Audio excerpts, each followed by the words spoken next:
I'm not teaching, I'm publicly learning. But hi and welcome to Learning for the Life in UK test, part 600. I think it's 55. While you're doing lake injury prevention training. And if you participate in the lake injury prevention training, that is at your own risk, and we're going to do that in the second half of the video. Now we prepared a video about the government, and we want to do a video and say that what is the government of Britain, as we understand it. It's got very short of it. The people are voting, and the constituencies, they're voting for a person, becoming a member of parliament in the House of Commons. Their main political parties, Conservative, Liberal and Democrats, and the people in the party with the most, which has the most people, of which most people remember. I just can't say it. It's every time the complex. And the political party, of which the most people who have got to be members of parliament are part. I don't know. I need to express it somehow. It's simpler. It's not a problem to express it, but to express it in one simple sentence. And they are there to represent the constituency and to help and to endorse and to debate the House of Lords. Now the person becomes the Prime Minister, the leader of it, and directly to the House of Lords. They are the other people with a PS in, and they are appointed by the monarch, but on advice of the Prime Minister or the leader of opposition or of an independent appointment commission. They are oftentimes from political careers or business or law. They are suggesting amendments or proposing the laws. The House of Commons discusses them, then the House of Lords checks if they are fit for purpose. And the leader of a winning party is the Prime Minister, and the Prime Minister forms the cabinet. And there, for example, the Prime Minister lives at Downing Street 10, or 10 Downing Street, and has a land house at QYXHKELC, the country house. What is called QYXHKELC. There's, for example, the Chancellor of Exchequer Economy, the Home Secretary, the person is responsible for immigration, police, and home stuff, immigration, police, crime. Foreign Secretary, Foreign Affairs of other countries, and there are also more Secretaries of States, the other members of the Cabinet. These are in the Cabinet: Education, Health, Defense. And they're meeting and they're discussing that they have all a consent on something. And the opposition is the leader of the opposition is the leader of the opposition, the second largest political party in the last election. They having a shadow cabinet between the real party. And that is it actually. No, but this is not. But there are also local governments. They are ruling local authorities, local governments. I can call them, I think, what I want. Often called local authorities. They are governing little towns and cities. They oftentimes have someone elected who is called mayor. London, for example, has 33 of these. London has 33 local authorities. So does London have 33 mayors? But there's a Greater London Authority with the Mayor of London. Let's make that example for the government.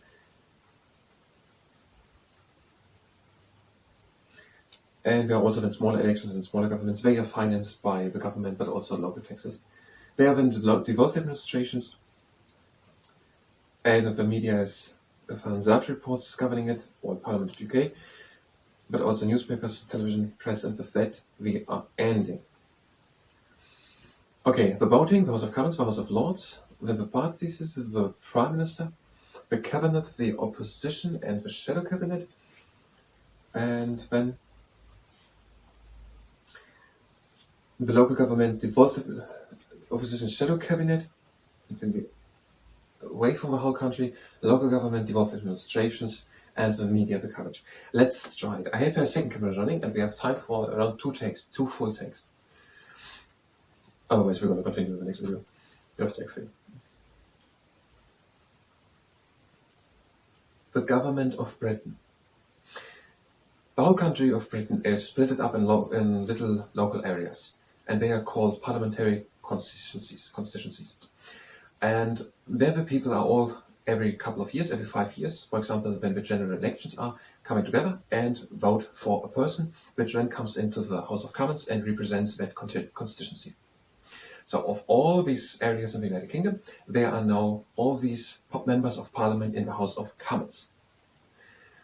And most of these members of Parliament, they are part of a political party. The 3 mains are the Conservative, the Liberal, and the Democrats in the United Kingdom.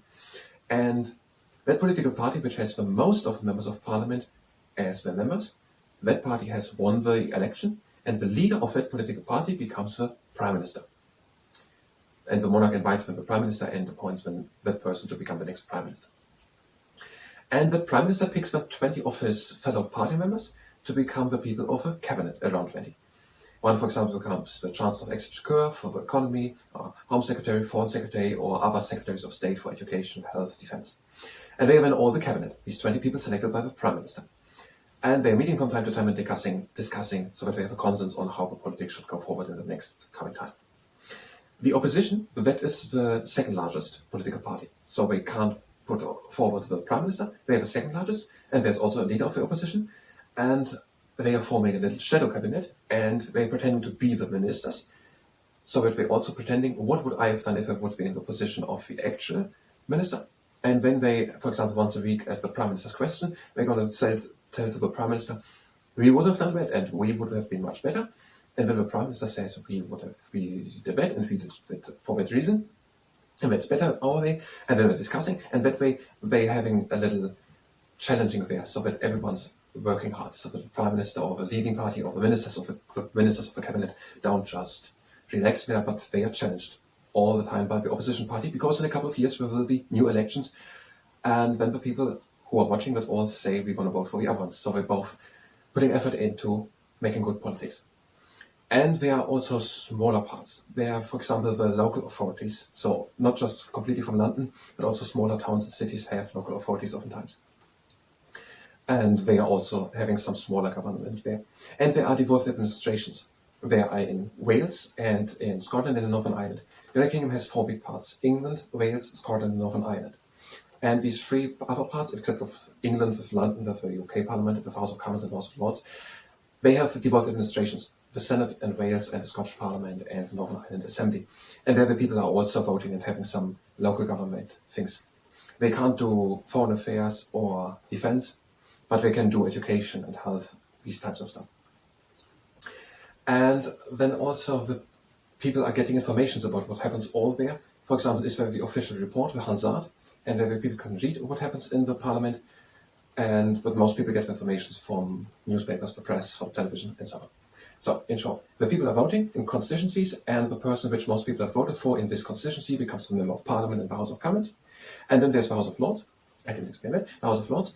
And the Prime Minister and also the leader of opposition, there can be people who are independent of a political party, who do not be part of a political party, can be advised to the monarch, and the monarch appoints them then to become peers in the House of Lords. So there are this bunch of people in the House of Commons, voted in by the constituencies, and when the Prime Minister says to the monarch, make the person to become a peer in the House of Lords, and when the person becomes a peer in the House of Lords, and now these both chambers are supporting each other. The House of Lords, there are people in who know a lot about laws. They had a career in business and this type of stuff. And they are then proposing new laws or suggesting amendments. And then it goes to the House of Commons, and they are discussing about it, debating about it, and looking if it's right. They're representing the constituency. And then it goes back and forth and back, and the House of Lords looks that the new law is fit for purpose, and then maybe it gets implemented. The House of Commons can overrule the House of Lords. So the people in the constituencies are voting for the members of Parliament. The members of Parliament are the House of Commons. Then the Prime Minister or the opposition leader advises them and then appointed by the monarch to become the peers in the House of Lords. Both parties are working together to make good laws and good politics. And there are also local authorities for smaller towns and areas, and also the devolved administrations in Northern Ireland, Scotland, and Wales.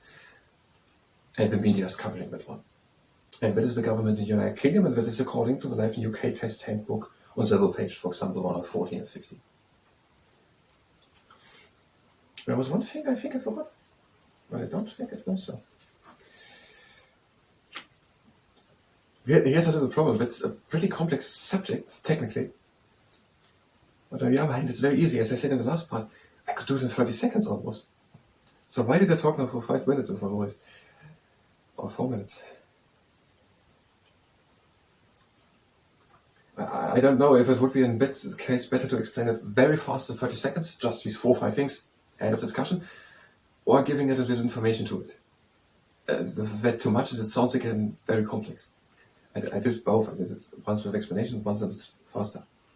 I think it was good. I'm going to watch it and decide how it was. I'm going to stop the camera. I hope it was running. And we are going to do the leg intervention training. We're having 2 videos left to shoot. We are all through. We'll come with a video where we're going to tell where all these 47 members of Commonwealth are on the world map, and the video about the battles. We're going to do in the next video. Maybe my voice is too much. In the next video, we will continue with something like that. But if you're here just for whatever it is, the different battles, then you can go directly to the next video. We will do now the leg intervention training. If you participate with this at your own risk and you don't have that much time left, I bring the leg up and pointing the foot down and up and down, down. The other one, and foot up and down. Now the legs are wide apart and we're breathing in. Out. In. Out. Out. Now we're in cross the legs. And out. Next exercise. Good standing leg, the other leg with the flexed foot in the air and swinging it to the front and to the side. Okay, we are so far with the battles. So now we're going to talk a bit about battles and war. If you were at the First World War, the Battle of the Somme, July 1916. And the next battle, here's when some Irish nationalists were not willing to wait, and in 1916 there was an uprising, the Easter Rising, the changing the leg, against the British in Dublin. The leaders of the uprising were executed in military law, a guerrilla war against the British, but this is no better. The Easter Rising, I would classify it as much as is it classify or classificate? I think classificate. I would register it under a battle. It lasted for 4 days, and it was a bit structured like a battle. Not like formations, but it was a battle. And the next exercise, we're bringing the foot in front and back. But they haven't called it a battle, so we're not going to call it a battle.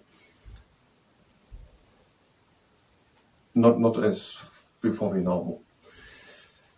Then here's nothing mentioned about evacuation of Dunkirk, not a battle. Then the Battle of Britain, summer 1940, the Air Force with the Spitfires and Hurricanes against the German attacking planes. Britain won, I don't think we have to call war. The Germans were doing the Blitz and the bombing with the...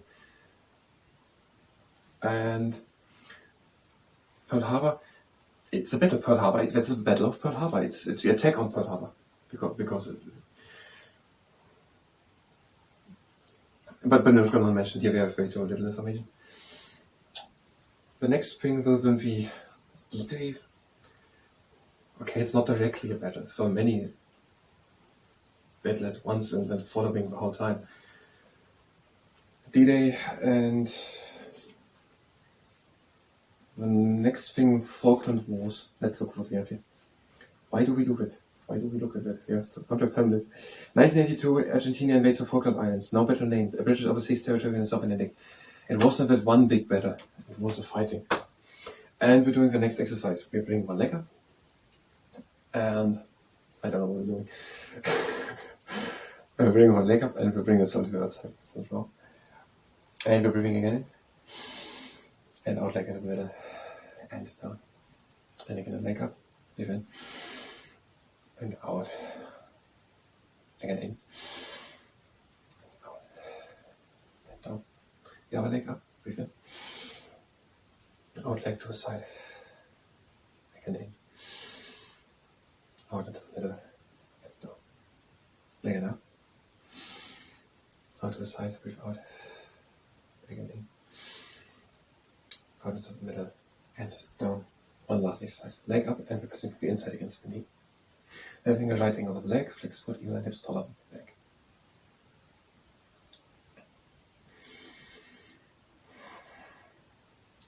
And the other leg up. Press against the inside of the knee, have a little bend in there.